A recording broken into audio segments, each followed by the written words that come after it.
자, 박 대통령이요, 대야 강경으로 가고 있습니다. 안보 문제에 있어서 본인의 원칙으로 비타협을 하는 것과 똑같은 방식인데요. 자, 야당하고 국민을 갖다가 분리해서 대응하겠다라는 어떤 부분, 마치 대북 정책에서 북한 국민과 북한 정권을 분리하겠다라는 부분과 비슷하게 지금 보입니다. 자, 박 대통령이 야당 고립화를 시도하고 있다. 즉, 안보 문제에서는 한마디로 비협조적이면서 정쟁에는 탁월한, 또 이 각종 의혹 제기에는 탁월한 야당을 국민들과 어떤 관계에서 상당히 고립을 시키겠다. 이 배경에는 안보 이슈가 내년까지 박 대통령이나 새누리당에 유리하게 작용할 것이다 라는 부분에 대한 자신감에서 비롯된 거라고 봅니다. 자, 일각에서는 시간이 절대적으로 박 대통령한테 이렇게 불리하다. 자, 이렇게 계속 민생, 경제나 이런 부분들을 외면하면서 정쟁으로 이렇게 여권과 청와대 대통령이 이렇게 주도하면서 이 정쟁을 끌고 가면 언젠가는 국민들이 위반할 것이다. 이런 부분에 대한 어떤 지적을 하는 사람도 있습니다. 그런데 여야가 거의 비슷한 수준으로 발바닥인데 과연 같이 망가지자 그러면 누가 더 아쉽느냐라는 부분이 이번에 이 싸움에서 배경에 깔려 있다고 봅니다. 우리도 별로 안 좋아하지만 너네들은 그러면 국민들이 좋아하겠는가 하는 부분에 대한 계산이 있다고 보고 있습니다. 야당은 한편으로 박 대통령을 향해서 칼날을 더 세게 다듬고 있는데요. 자, 우병우 의혹을 제기하다가 이제 최순실 의혹까지 제기하고 청와대 수석이 직접 두 재단 문제에 관련되어 있다라는 의혹까지 제기한 상태에서 이 사단이 벌어지고 있습니다. 이번에 이렇게 여건이 강경하게 나가는 부분은 결국은 지금 이 박 대통령을 직접 겨냥한 야당의 의혹 제기가 그 원인이 되었다라고 이야기를 하는 언론들이 많은데요. 저도 그 부분이 크게 작용을 했을 거라고 믿습니다. 자, 이석수 특별감찰관에 대한 사표가 수리되지 않고 있다가 이 문제가 금요일날 야당의 김재수 해임 결의안이 통과될 것 같은 시점에 아주 빠르게 일과 시간 이후에 사표가 수리되어 버렸습니다. 자, 그러면서 이석수 특별감찰관이 집에 갔는가 안 갔는가에 대한 뉴스도 별로 나오지 않고 있습니다. 그는 9월 30일 날 국감에 출석해서 기관 증인으로 미르와 K스포츠 재단에 대한 의혹에 대해서 증언하게 돼 있었습니다. 자, 새누리당 내부에는요, 이런저런 소리가 나오다가 전쟁이 나버리니까 여기에서도 내분을 일으키거나 이 청와대의 방향과는 다른 이야기를 하는 사람은 간첩으로 몰릴까봐 전부 그냥 소리를 죽이고 있습니다. 새누리당은 25일 일요일날 오후 10시부터 월요일날 새벽 2시까지 4시간 의총을 열었는데요. 휴일날 새벽 의총을 갖다가 열은 일은 거의 드문데요. 50명이 넘는 의원이 이렇게 발언을 했는데, 발언을 통해서 친박 강경파는 정세균 국회의장의 편파적 국회 운영을 비판하면서 형사 고발 등 모든 조치를 취해야 된다 주장했습니다. 이들은 정세균이 사퇴할 때까지 월요일부터 시작되는 국감을 전면 보이콧하자고 했고요. 일부는 국회 철야 농성, 국회의장 공간 점거, 항의 방문, 릴레이 단식 투쟁 등을 제안하기도 했습니다. 김무성 전 대표는 전직 대표로서 이례적으로 발언에 나서 여당이니까 파업보다는 원내에서 사태를 해결해야 된다. 국감을 치열하게 준비해서 야당을 압도하자라고 말을 했지만은 묻혀버렸습니다. 자, 전체의 의견을 강경파들이 주도해 가고 있고, 이런 강경파의 선봉에 이정현 의장이 서서 본인이 단식을 해버림으로써 할 수 있는 최대의 충성의 강도를 박근혜 대통령에게 보여주고 있습니다.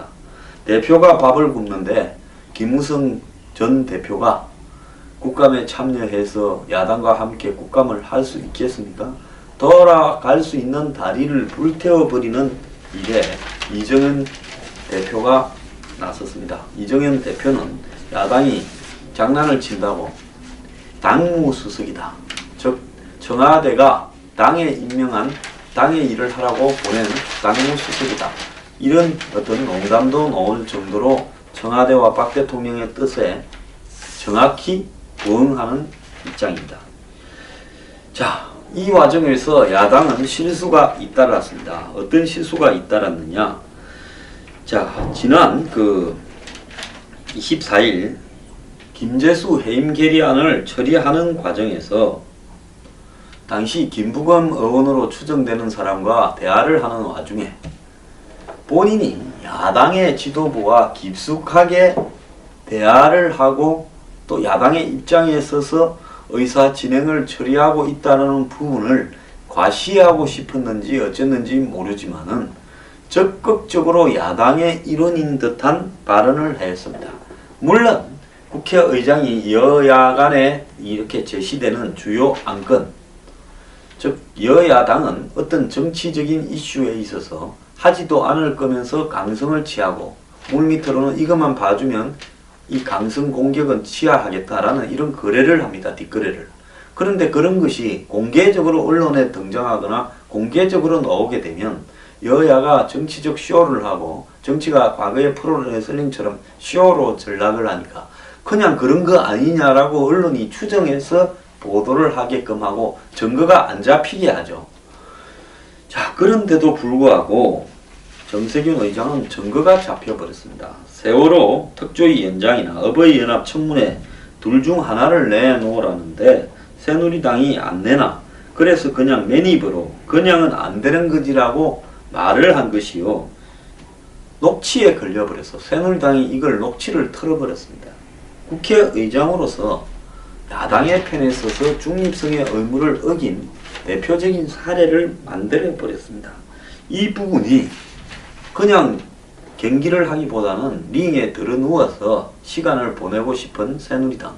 과거에 보면 무하마드 알리하고 안토니오 이노키가 70년대입니까? 세기의 대결을 한다. 즉 프로레슬러하고 복싱 선수하고 저게 무슨 게임이 될까 했는데 시작하자마자 안토니오 이노키는 링 중앙에 누워가지고 계속 그냥 빙글빙글 이렇게 돌았습니다. 그러면서 게임당 게임 하나도 없이 그냥 경기가 끝나버렸는데요. 그래서 사람들이 다 야유를 보내고 그랬죠.